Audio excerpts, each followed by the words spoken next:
This video is brought to you by Motion Array. They have millions of creative assets. You'll be hearing their music and sound effects throughout this video, and have just introduced the Motion Array AI voiceover generator. More about them later in the video. From the streets of Lima to the hillsides of Cusco and ancient walls atop Machu Picchu, this is Peru, shot on iPhone. This is going to be a bit of a different iPhone review. I'm going to present you with a ton of sample footage and photos and give you time to look closely so you can decide for yourself what you think of the iPhone's image quality. I'll just be here narrating, kind of like a DVD commentary track, while you enjoy images from our trip all over Peru. So a huge thanks to Intrepid Travel, who provided really amazing guides and kept us organized on the trip. I'm used to traveling with multiple big cameras and lenses, and this is the first time that I've captured our travels on iPhone and felt like it absolutely was not a compromise in terms of image quality. Everything was shot on the iPhone 16 Pro. The video was captured in Apple Log, shot in ProRes LT using the Blackmagic camera app. And the majority of photos are ProRAW DNGs shot with the native camera app and using the new JPEG XL lossy compression. All the Apple Log footage was color graded using my Stalman LUT film pack, mostly film 03 and film 04, and the photos were all edited in Lightroom. I'll talk about the editing more later, but this is definitely not straight out of camera. The colors are courtesy of my new Lightroom presets, which are noted next to each photo. In the interest of transparency, a few photos have used Lightroom's object removal to clean out clutter from the background. But nothing has been substantially changed or added that weren't in the initial photos. These were all quick edits, just a few seconds per image. Most are taken on the main 1X camera of the iPhone, which is the absolute star of this video. Its 4K image even holds up on big screen TVs, and the 48 megapixel photos offer loads of room for cropping. And that main sensor seems to be almost unchanged since the 15 Pro, except for its faster readout, which only seems to affect the new 120 frames per second 4K slow motion, which actually wasn't used in this video at all. This won't be news to anyone, but remember that where you're watching this will have a big impact on what you're seeing, so if I'm pointing out certain details, you may not see them if you're watching on your phone. So on a larger screen, certain details will jump out at you more, and I think that's actually where the iPhone 16 really stands out, is it doesn't just hold up on mobile devices. It looks amazing as big as you want to watch it. Now I've got to say, for this style of video, let's call it a travel documentary, the iPhone 16 Pro is the best camera I've ever used for this style of shooting. Now we've shot around the world using Canons, Sonys, and on this trip we did also bring a Lumix GH7, although you won't see any of it in action in this video. But the iPhone really has become the ultimate tool. When you're shooting with an iPhone, there's certain things you just take for granted about them, like the fact that they're small enough to slip into your pocket, but also have a huge, incredible quality display, much bigger than most cameras have, that is actually factory calibrated, so you can generally trust the colors. Fantastic handheld stabilization, to the point that you often don't even need a tripod, but also you don't need a gimbal, and a million other small things like great microphones, excellent battery life, internet access, and now that iPhones have USB-C, it opens up a whole other world of accessories that were way more cumbersome in the past, like external storage and wireless microphones. But I think there might be a bit of a disconnect for average iPhone users who watch this video. You might be thinking, my photos and videos do not look like this coming out of the phone. And that's not to say anything about how I'm shooting, and it's just the actual image attributes are quite different by default. I hear more and more people criticizing their iPhones for looking over-processed or too artificial. And the steps that I took creating these images that make them look more like a traditional camera, although they aren't that complicated, you definitely need some knowledge about photo and video and a little time on your hands to get away from that Apple processed look that a lot of people associate with the cameras on their phone. Now, Apple has tried to improve this with the recent overhaul of photographic styles. I went over this in my main iPhone review, but the best part is turning the tone slider down to about -50 and increasing the color to about plus 20. And I like to do this with the amber preset. This reduces a lot of the tone mapping that the iPhone applies by default, so it looks more natural, but it still doesn't create what I think of as an organically pleasing image. Let's look at a couple examples. Here's what the phone looks like by default, straight out of camera. It's what most users are going to get all the time because they're not going to dig into any of the settings on their phone. I actually think that's generally fine. There's a lot of times you just need to see what's in the image, and the heavy processing of a phone make it harder to mess up your shot. But if you love photography, you might be after a more natural image. And if you're shooting with ProRAW, a lot of that is able to be stripped away, and you can get something that looks much more natural like this.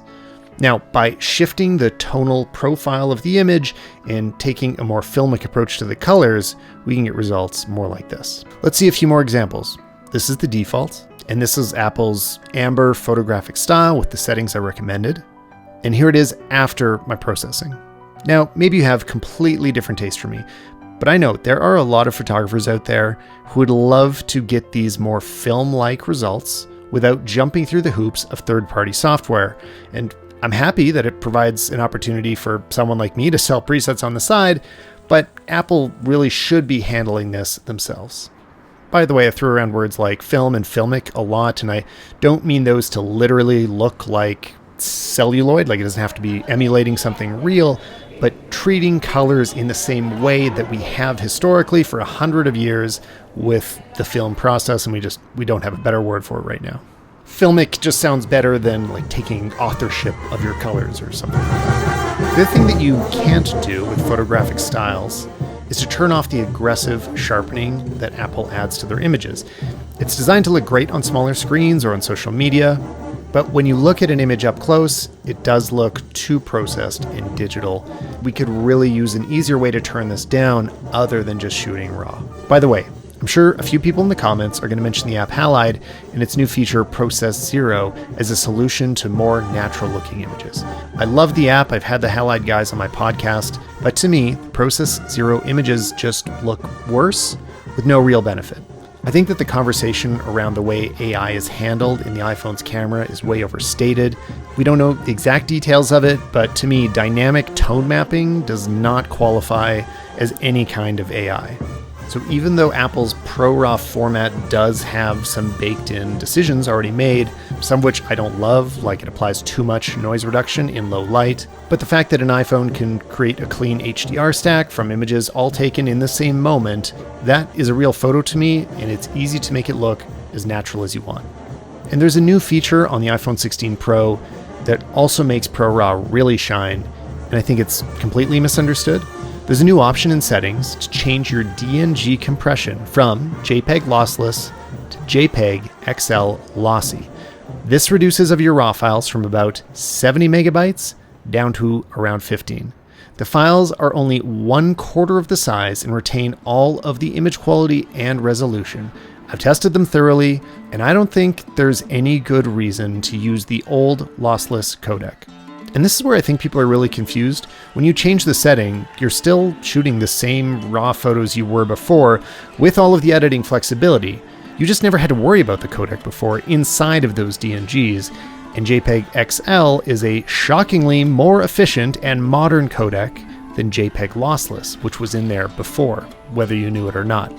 These new lossy DNGs are fully supported by all of the major editing software that I've tested with it. I'm sure there's an exception out there.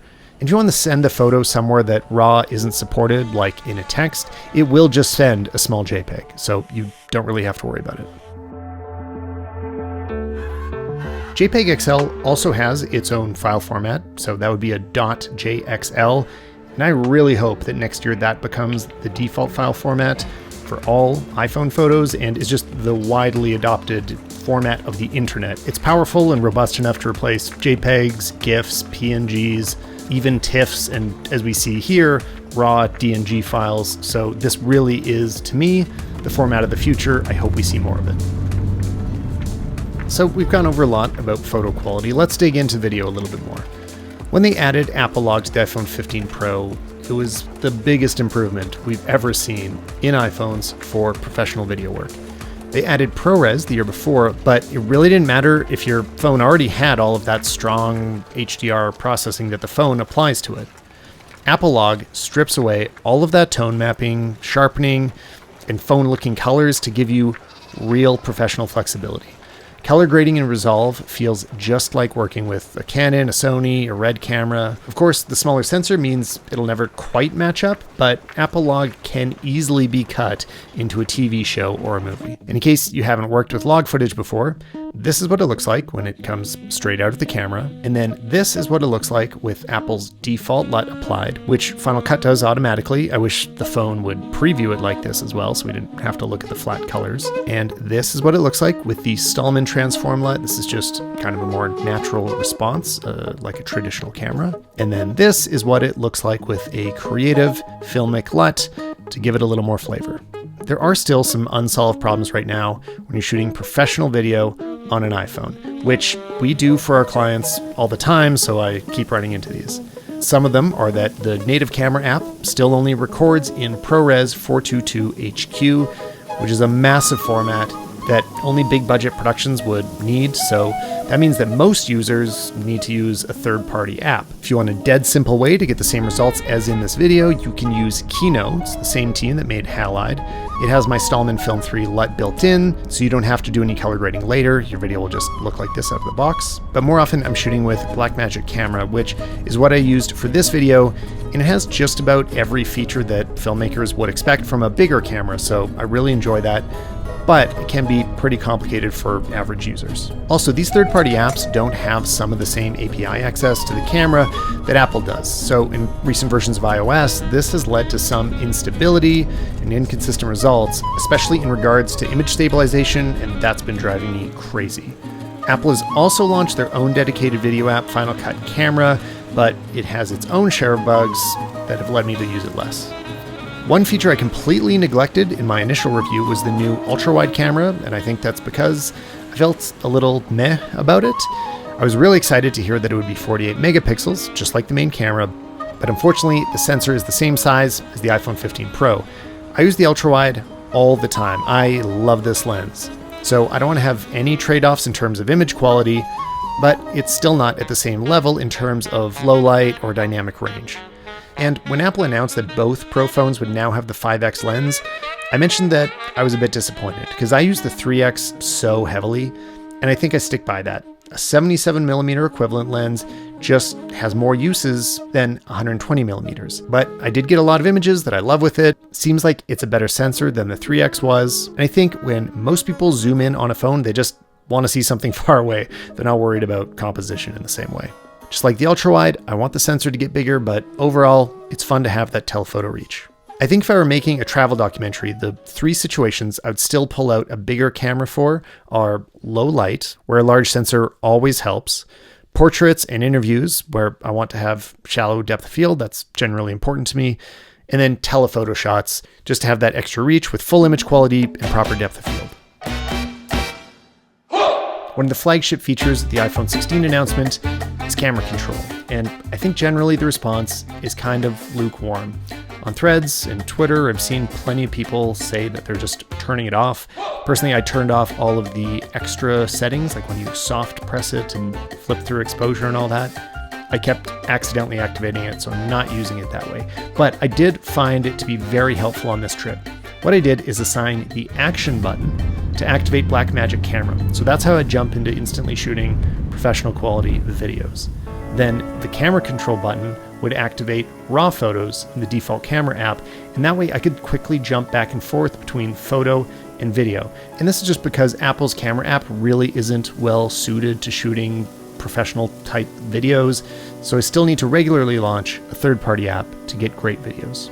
Another feature that you're not seeing showcased in this video is cinematic mode, which has been around for a while now and can look pretty convincing at creating a blurry background sometimes. The thing is, it doesn't support log, and to me, if you want your video to look cinematic, taking control of the colors and the contrast goes a much further way than having a blurry background. And also, the sensor is getting so large on the main iPhone camera that you're actually getting real depth of field much more often lately. But if you are after a cinematic image, I don't think cinematic mode is really the way to go. It's kind of become a little bit of a toy to me. Now, portrait mode I actually find a little more useful because it does a better job. Each photo has a longer time to process, and I have seen that Apple is working on new machine learning models that do a better job of hair separation. So if this feature got 20% better, I might start leaning on it even more often because the blur, the bokeh in the background looks really convincing. They do a great job of rendering it, but there's a few things stopping me. One, I can't use it with DNGs, and I'm really enjoying shooting RAW right now. But also the way that it cuts out edges, especially around hair, just hasn't really evolved yet. So I'm not leaning into it that much.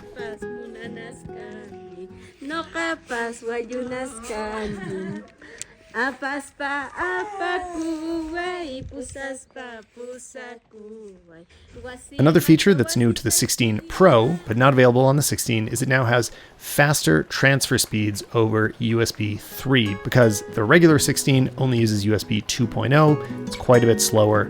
But wow, this has really helped things a lot. I have a new workflow for downloading files. I had so many problems in the past, but my friend Sebastian recommended iMazing, and that's now my go-to for quickly sorting through all the images on my phone and just selecting the ones I want to download right away. Most other apps do a bad job of this, including Lightroom. Like Lightroom just tries to load every single photo I ever took, and it can time out sometimes. It's not very efficient. iMazing is great because you can just dig into the specific set of files that you want to grab, and like I said, they move a lot faster off the phone than they used to. Went through a lot of different climates in Peru, so I was hoping I'd see some big benefits to the overheating changes that Apple has tried to address on the iPhone 16, and I didn't really notice them. It's not worse than it used to be. Maybe it takes longer to overheat, but it still ends up getting there if you're shooting a lot of photos and videos like I was. And I understand this is a challenge for them, even a 20% improvement. I'm going to use that 20% up real quick and maybe not even notice that it happened. So I would love to have like a real solution. I'm still hoping for someday an iPhone Ultra that is just big with cooling. I don't think it's going to happen. But the real challenge is when your screen gets dark and you can't really judge exposure anymore. So a little tip, when you are working with iPhones in a professional environment, the only real way around this is to have multiple iPhones available so that you can swap out the overheated one for a cooler one. It's not a great solution, but it's the best I got.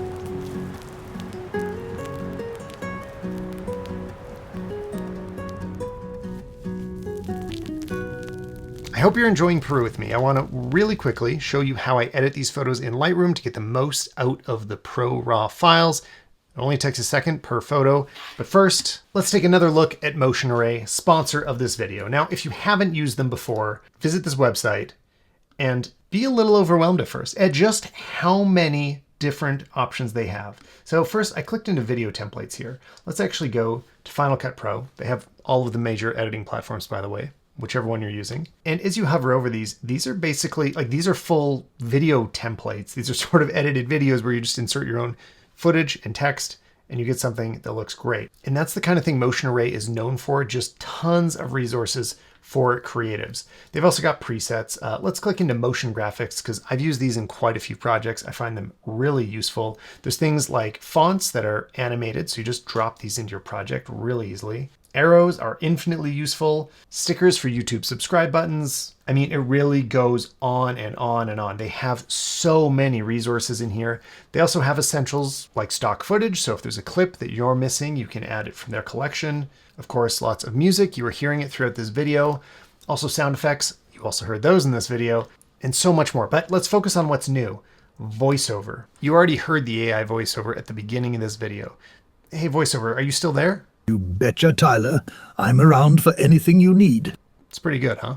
That one was just a perfect fit for what we needed, but they have so many different voices, all recorded by professional voice actors, and they're also covered by the Motion Array license. So for us, we use these voices often for client work, like social media commercials, and you can just add them right in and not worry about it because the Motion Array license has got you covered. But the great thing is a lot of these voices can actually get you inspired for your next project. Like if you're looking for a concept, sometimes the voice can kind of give it to you. Let's play around with a few different ones. Peru is home to Machu Picchu, a famous Incan site in the Andes.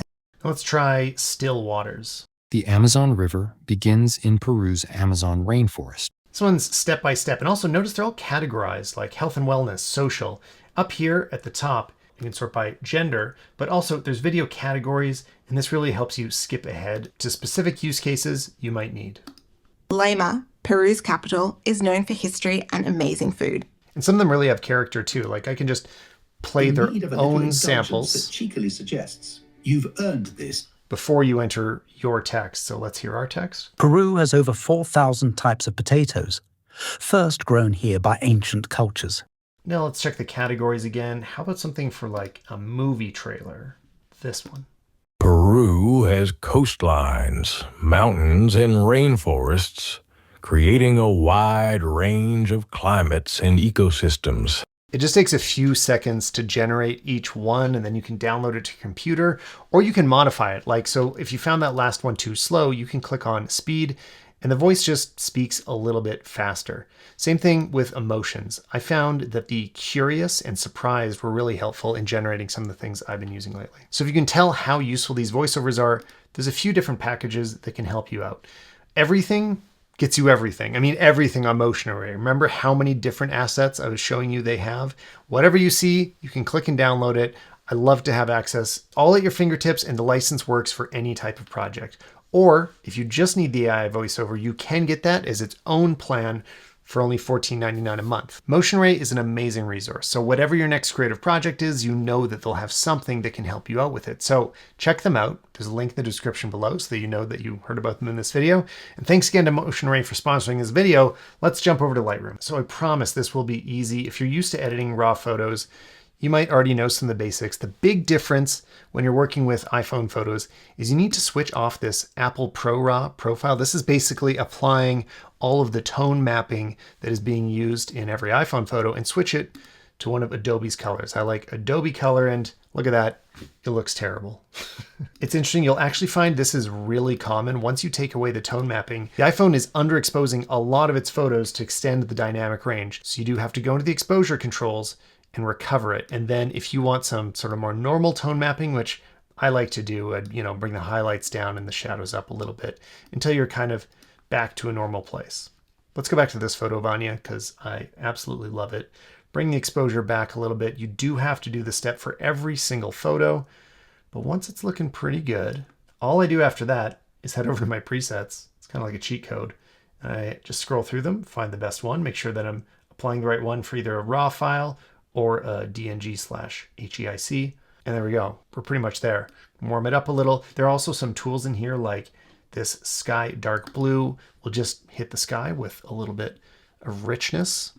You can see it over here in your masks. And by the way, if you're not using masks, I throw these around like crazy on pretty much every photo. Like I'm just doing little exposure adjustments all over the place. I find it really helpful for drawing attention to the parts of the image that I want people to look at. Let's add one on Anya as well, bring her up a little. And there, that's about it. So here's our original, here's our edited photo. This looks so much more like a real camera. Like I just love these results. It really makes me happy. Let's do another one real quick. This is just so rewarding to see it happen. By the way, if you're using my presets, you don't have to change that profile. It is built into them. It's like I'm looking at a different camera all of a sudden. I absolutely love it. Again, I would add a couple quick masks.